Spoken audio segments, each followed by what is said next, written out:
Assalamualaikum warahmatullahi wabarakatuh. Di sini kelompok kami akan mempresentasikan tentang teori tingkah laku konsumen atau analisis kurva kepuasan sama. Sebelum saya menjelaskan, perkenalkan nama saya Siti Nurhaliza dan perkenalkan teman-teman saya. Yang pertama Nur Anissa, Elbaridah, Lailatul Rahmah, Ririn Sofiani. Baik, saya lanjutkan pada materi. Apa itu analisis kurva kepuasan sama? Analisis kepuasan sama adalah suatu kurva yang menggambarkan gabungan atau kombinasi produk-produk yang akan memberikan kegunaan atau kepuasan yang sama besarnya. Analisis kurva kepuasan sama meliputi atau menggambarkan dua macam kurva, yaitu kurva kepuasan sama dan garis anggaran pengeluaran, dikembangkan oleh Sir John R. Hicks untuk menghindari kelemahan dari nilai teori guna utility. Tingkat penggantian marginal meliputi 2 poin. Poin pertama, pada waktu konsumen mempunyai sesuatu barang Y yang relatif banyak dan barang X yang relatif sedikit, atau penggantian yang menggambarkan besarnya pengorbanan ke atas konsumen sesuatu barang atau makanan untuk menaikkan konsumsi suatu barang lainnya atau pakaian, dan pada waktu yang sama tetap mempertahankan tingkat kepuasan yang diperolehnya. Poin kedua, gabungan yang digambarkan oleh kurva yang berada di atas kurva yang pertama adalah lebih banyak jumlahnya. Baik, cukup di sini. Selanjutnya akan dijelaskan teman saya. Perkenalkan, nama saya Nur Anissa. Di sini saya akan melanjutkan presentasi dari teman saya. Peta kurva kepuasan. Kurva kepuasan sama yang digambarkan dalam gambar di samping adalah salah satu dari sekumpulan kurva kepuasan yang dapat dibuat. Kumpulan kurva kepuasan sama akan memberi gambaran yang lebih lengkap mengenai keinginan seorang konsumen untuk mengkonsumsi dua barang yang memberi kepuasan maksimum kepadanya. Setiap kurva kepuasan sama menggambarkan suatu tingkat kepuasan tertentu. Kurva yang lebih tinggi menggambarkan tingkat kepuasan yang lebih besar dari kurva yang di bawahnya. Dengan demikian, U1, U2, U3, dan U4 masing-masing menggambarkan suatu tingkat kepuasan tertentu. Tingkat kepuasan yang digambarkan oleh U4 adalah lebih besar daripada kurva-kurva lain. Jadi dapat disimpulkan bahwa gabungan yang digambarkan oleh kurva yang berada di bawah kurva yang pertama adalah lebih sedikit jumlahnya. Ini berarti kepuasan yang diperoleh lebih kecil. Gabungan yang digambarkan oleh kurva yang berada di atas kurva yang pertama adalah lebih banyak jumlahnya. Berikutnya adalah garis anggaran pengeluaran. Garis anggaran pengeluaran merupakan garis yang menunjukkan berbagai gabungan barang-barang yang dapat dibeli oleh sejumlah pendapatan tertentu. Adapun karakteristik garis anggaran yaitu: 1. Sepanjang garis, anggaran yang dikeluarkan sama besarnya, walaupun kombinasi kedua barang berbeda. 2. Garis bergeser ke kanan atau ke kiri apabila salah satu harga barang berubah. 3. Semakin tinggi garis, semakin tinggi anggaran. Contoh, gabungan makanan dan pakaian yang dapat dibeli oleh konsumen. Misalkan seorang konsumen menyediakan uang sebanyak 90.000 untuk membeli makanan dan pakaian. Harga makanan adalah 6.000 setiap unit dan harga pakaian adalah 9.000 setiap unit. Berdasarkan kepada pemisalan ini, di dalam tabel ditunjukkan beberapa gabungan makanan dan pakaian yang dapat dibeli sebanyak 90.000 yang dimiliki konsumen tersebut. Kalau konsumen tersebut membeli 15 unit, ia harus membayar 15 kali 6.000 sama dengan 90.000. Oleh karena itu, tidak seunit pakaian pun dapat dibelinya. Gabungan A menggambarkan keadaan ini, sedangkan gabungan F menggambarkan keadaan yang sebaliknya. Konsumen tersebut membeli 10 unit pakaian, dan untuk pembelian ini ini harus membayar sebanyak 10 kali 9.000 sama dengan 90.000. Dengan demikian, tidak seunit makanan pun dibelinya.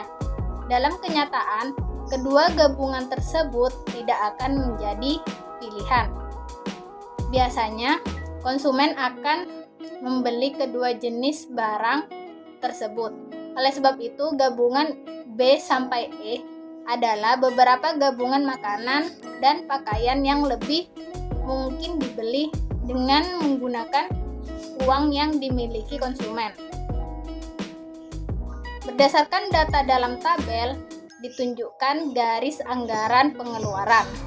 Seperti telah didefinisikan sebelum ini, setiap titik pada garis tersebut merupakan gabungan makanan dan pakaian yang dapat dibeli oleh dana yang akan dibelanjakan konsumen.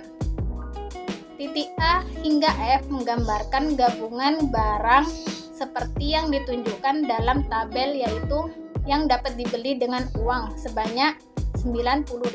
Pada slide berikutnya yaitu titik yang berada di atas garis anggaran pengeluaran.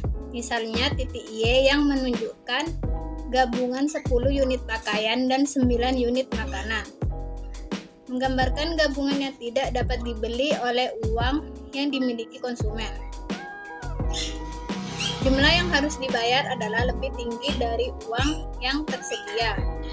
Karena harga pakaian adalah 9.000 dan harga makanan adalah 6.000. Maka gabungan barang yang ditunjukkan oleh C memerlukan uang sebanyak 10 kali 9.000 ditambah 9 kali 6.000 sama dengan 144.000. Sedangkan konsumen tersebut hanya mempunyai uang sebanyak 90.000, yang berarti diperlukan 54.000 lagi untuk membeli gabungan barang tersebut. Baik, sekian dari saya. Presentasi selanjutnya akan dilanjutkan oleh teman saya. Oke, selanjutnya saya akan melanjutkan penjelasan dari teman saya. Sebelumnya perkenalkan, nama saya Elbarida Janatul Aisy. Di sini saya akan menjelaskan tentang efek perubahan harga atau pendapatan. Jadi yang pertama saya akan menjelaskan tentang efek perubahan harga.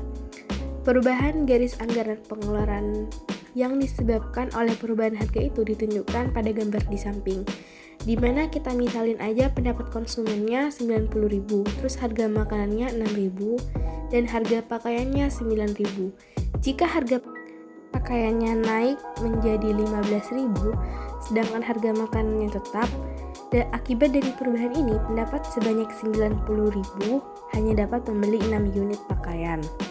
Sekarang kita misalin lagi ya, harga pakaiannya itu jadi 6.000. Jadi yang awalnya harga pakaiannya 9.000 jadi 6.000. Yang menyebabkan pertambahan jumlah pakaian yang dapat dibeli yang awalnya bisa membeli 6 unit pakaian jadi 15 unit pakaian. Maka garis anggaran pengeluaran sekarang berubah ke arah anak panah B, yaitu menjadi AD. Slide selanjutnya membahas tentang efek perubahan pendapatan. Gambar di samping menunjukkan akibat dari perubahan pendapatan konsumen ke atas kemampuannya untuk membeli pakaian dan makanan.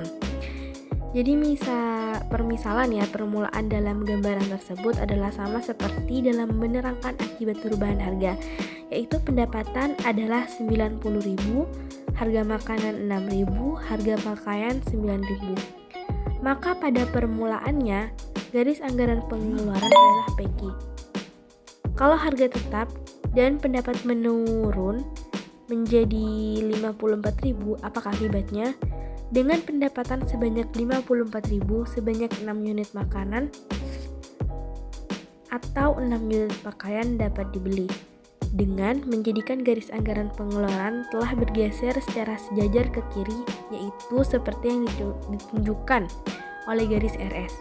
Sebaliknya pula, tentunya kenaikan pendapatan menyebabkan garis anggaran pengeluaran pindah sejajar ke kanan.